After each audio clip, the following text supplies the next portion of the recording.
Salut à tous, vous êtes sur la chaîne d'Obsidia. Comme d'habitude, j'espère que vous allez bien et que vous avez passé un très bon Noël. Le mien a été excellent et c'est exactement pour ça qu'on est là aujourd'hui. Et avant de commencer cette vidéo, j'aimerais tous vous remercier pour être aussi nombreux. J'aurais jamais pu imaginer quand j'ai commencé il y a maintenant 8 mois au mois d'avril qu'on soit plus de 17 000 aujourd'hui. Donc merci à tous, j'espère que l'année 2018 sera la nôtre et qu'il y en aura beaucoup d'autres. Maintenant, si on est là aujourd'hui, c'est pour parler de mon cadeau de Noël. Je pense que de loin, c'est un des meilleurs cadeaux qu'on ait pu me faire. Ma sœur jumelle, à qui j'avais demandé au tout début de ma chaîne de retrouver une image d'archive dont je me souvenais que je voulais absolument vous montrer, a non seulement trouvé cette image d'archive, mais a surtout retrouvé beaucoup d'autres images de moi quand j'étais très jeune. Donc c'est des vidéos qui datent d'il y a plus de 15 ans. J'avais, à mon avis, entre 8, 9 et 10 ans sur ces vidéos. C'est pour moi quelque chose de très important parce que si on regarde ces vidéos dans le détail, on peut vite se rendre compte que ce que je fais aujourd'hui sur Obsidia, c'était pas que du hasard. On peut voir que j'aimais essayer des choses, tenter des choses. Pour moi, Obsidia, c'était une aventure que j'essayais. Depuis le mois d'avril, c'est devenu quelque chose de vraiment très concret parce qu'on est passé de 0 à 17 000 abonnés de manière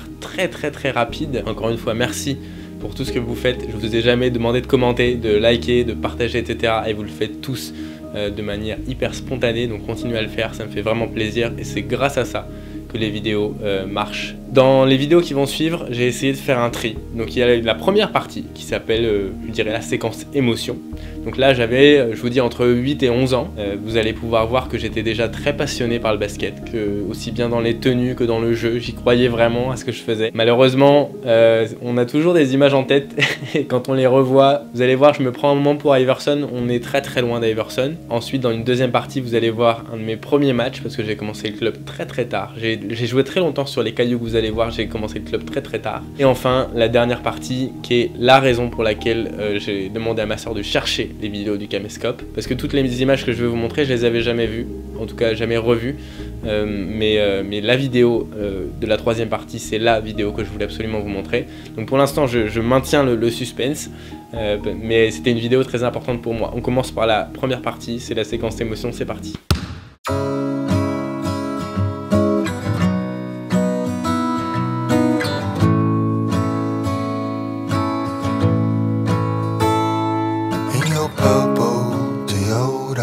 The morning is waking slow and the traffic's not moving. There's a gas leak in North Town and they can't seem to fix it up, so they call you on Monday morning. You've been working 2 jobs, still bills are stacking up in the spire on the coffee table. Nothing's ever enough. Money isn't worth all the life that you're paying. Wonder when it all stops, when nobody want more, when we're done taking all for granted. Nothing's ever enough, nothing's ever enough. Oh, when it's all going faster, you can't get a hold of things and you're longing, they're searching for something more. You're trying to remember good things. So your mama told you it turns around, you see, it takes time, but you just can't believe that, no you. Vous avez pu voir que en fait j'ai jamais été excellent au basket, mais en tout cas j'ai toujours été très passionné et c'est quelque chose que j'aimerais que vous gardiez en tête, c'est la passion. Si vous êtes passionné aujourd'hui de basket mais que vous n'avez pas le niveau que vous aimeriez avoir, ou que votre entourage, proche ou pas proche, amical ou non, vous dit que vous n'êtes pas bon, que vous n'êtes pas le meilleur, etc., n'abandonnez pas. La passion, c'est pas une question de niveau, c'est une question de volonté. Si vous aimez ça, vous allez jouer au basket et il n'y a pas de raison. Plus on passe d'heures sur un terrain, plus on progresse. Regardez le terrain sur lequel je jouais, c'était des cailloux. Ça m'a pas empêché de continuer à prendre du plaisir pendant les 10-15 années qu'on suivit et j'en prends encore énormément aujourd'hui. La seule différence entre moi maintenant et moi avant, et c'est quelque chose dont on parle souvent quand vous venez me parler en privé sur Instagram, c'est la confiance en soi sur le terrain. Parce qu'en fait, vous êtes beaucoup à me dire, mais voilà, je suis bon avec mes potes, mais je suis pas hyper bon sur le terrain, comment je peux faire pour avoir confiance en mon jeu? Et bien en fait, j'étais exactement pareil pendant très longtemps. J'avais toujours un coach qui était là pour me dire, quand t'es à gauche, tu dribbles main gauche, tu vas au panier main gauche, t'inverses tes appuis, etc. Tu fais pas de passe dans le dos, etc. Il y en avait un qui me disait, pas de freestyle, citation, pas de freestyle. Donc en fait, le truc c'est que vous allez toujours avoir des éléments extérieurs qui vous disent mais non, ça c'est pas comme ça qu'il faut faire, etc. Et donc en fait c'est ça qui va vous frustrer, c'est ça qui va vous empêcher de prendre du plaisir. Et en fait aujourd'hui je reçois encore des commentaires négatifs qui me disent là tu fais marcher, là tu devrais faire main gauche, t'as pas de main gauche, t'as pas de shoot, ton tir il est moche. Donc en fait ce que j'aimerais vous dire c'est de toujours garder ce truc de faites-vous plaisir, et même si vous perdez c'est pas grave, tant que vous avez pris du plaisir et que vous avez joué votre jeu. Moi si j'ai arrêté le club aujourd'hui c'est parce que je voulais plus jouer comme les autres, je voulais plus entendre des mains gauche à gauche, main droite à droite, je voulais plus faire des systèmes, je le sais tout ça, j'ai passé mon bac, des épreuves papier, des systèmes de basket, mais c'est plus quelque chose que j'avais envie de faire aujourd'hui. Je voulais continuer à faire du basket tout en me faisant plaisir, en jouant mon style. C'est exactement pour ça que cette chaîne existe, c'était pour jouer mon style de jeu. Donc s'il vous plaît c'est cool, s'il arrive à vous inspirer c'est encore mieux, mais en tout cas je le changerai pas pour des critiques. Forcément parfois quand vous me donnez des conseils, j'essaie de les appliquer. J'ai travaillé quand même beaucoup plus ma main gauche depuis le début de la chaîne parce que c'est quelque chose de constructif, mais quand vous me dites j'aime pas ton style de jeu, ok mais je peux rien y faire, et c'est mon style de jeu qui fait que j'en suis là aujourd'hui, donc je vais pas le changer pour quelques commentaires. Donc faites exactement pareil, continuez avec passion. Donc la deuxième séquence qu'on va regarder maintenant, c'est mon premier match. Vous allez pouvoir voir que j'étais pas hyper à l'aise non plus. J'ai beaucoup plus été dans les passes forcément parce que j'avais pas vraiment de shoot et encore moins sous la pression, donc j'ai mis un panier, vous allez voir, et en plus il est mal cadré. Vous allez pouvoir voir que j'avais déjà à peu près le jeu que j'ai aujourd'hui avec quelques passes dans le dos, etc. Mais vous me demandez souvent pourquoi t'as pas joué pro quand t'étais jeune, pourquoi t'as pas essayé les pôles espoirs, les machins. Mais parce que j'étais pas bon en fait, j'allais dire j'avais pas le niveau que j'ai aujourd'hui, mais en fait même aujourd'hui j'ai toujours pas le niveau pour aller en club ni même en espoir, mais en fait je suis jamais sorti du lot. Parce que on me laissait pas forcément jouer mon style, j'avais pas ce truc de tiens vas-y, invente des trucs, fais ton truc, fais tes passes, fais tes trucs.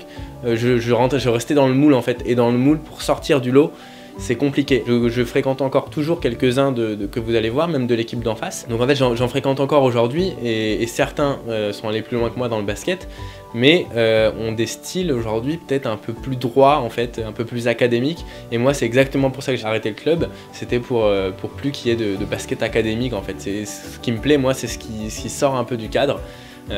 Donc je vous laisse regarder ça, et à la fin, grosse surprise, on parle de la vidéo qui m'a le plus touché quand j'ai découvert la vidéo. C'est parti.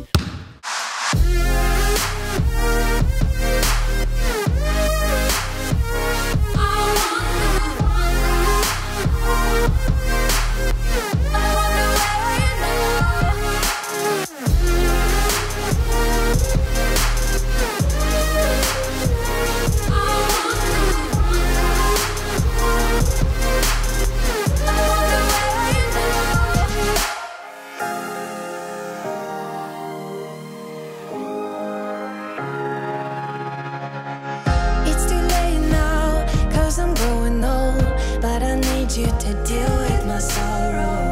Just a memory, just a broken frame, and I know that I have no one else to blame.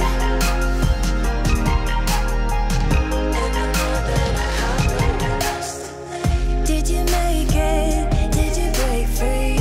Did you manage to be who you wanna be? Maybe somewhere you think about me too.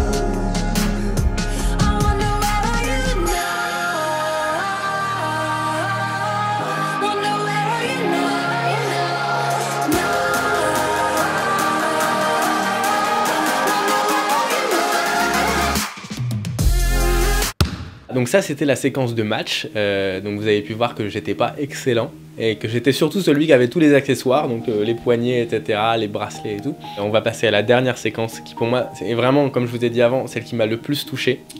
Il se trouve que quand j'avais, alors je connais pas l'âge que j'avais pendant cette vidéo, mais je dirais que j'avais 9 ou 10 ans, j'ai construit une machine à shoot. Alors ça paraît fou, c'est pas vraiment une machine à shoot, mais c'est en tout cas quelque chose qui permettait de récupérer la balle quand je tirais, et comme ça je pouvais faire des séries de shoot. Donc j'avais convié toute ma petite famille à regarder l'inauguration de ma machine à shoot. J'avais pris un espèce de ride, un petit chariot pour faire la descente du ballon. J'avais cloué des petits bords sur une planche pour que le ballon descende. J'avais mis une colonne de pneus avec une planche pour pas que ça descende tout en bas et que j'ai à trop descendre. Donc en fait vous allez voir que c'était pas extrêmement fonctionnel parce qu'un tir sur deux n'allait pas dedans, mais en tout cas c'est quelque chose qui aujourd'hui pour moi est le mix parfait de tout ce qui est Obsidia, c'est-à-dire que je tentais quelque chose, je construisais quelque chose de nouveau, et surtout L'ensemble de ces vidéos-là, c'est quelque chose qui m'a donné envie de construire des terrains. C'est pour ça que le projet Pimp My Court est en route.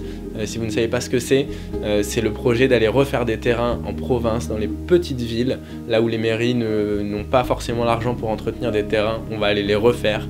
C'est un projet que j'ai en parallèle d'Obsidia. Je vous donnerai plus de détails quand le projet sera vraiment concret. Pour l'instant, on est en phase de test sur pas mal de choses. Donc voilà, donc les deux vidéos que vous venez de voir, c'est les seules choses que j'ai de mon enfance de basket. Étrangement, tout ce qui est téléphone portable et tout, c'est arrivé après et on a moins filmé qu'à l'époque. Parce qu'on était plus dans l'instantané, on prenait des photos et des machins, parce qu'il y a eu l'arrivée de Facebook ensuite. Donc en fait, Facebook, on a l'impression qu'on poste beaucoup de choses et qu'on aura plein de souvenirs, mais les vrais souvenirs, c'est ça. Et c'est quelque chose de très riche et très cher pour moi, sans aucune notion d'argent, mais c'est quelque chose qui est très important pour moi et riche de plein d'enseignements, parce que à force de faire des vidéos, on oublie peut-être un peu ce qu'on devient. Et là, on est vraiment dans le cœur de ma passion. Donc j'espère que ça vous a plu. Je vous laisse avec la dernière séquence qui pour moi, comme je vous l'ai dit, était la plus importante. Et je vous dis à samedi prochain pour une nouvelle vidéo. Ciao.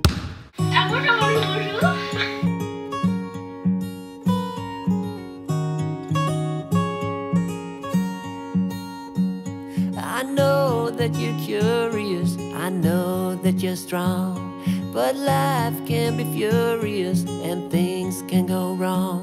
You go, we're better off tomorrow, but who knows if we get joy or sorrow.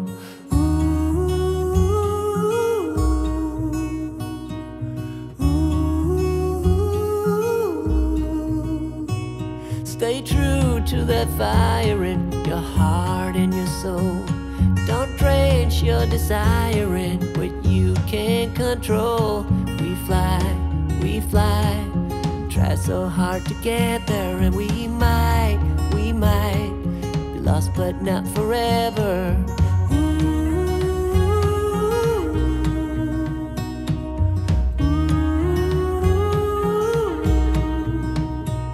There's things in life you simply need to know, but sun and rain and trust in letting go. It takes a bit of suffering, sleepless nights and wandering, before you make it safely to the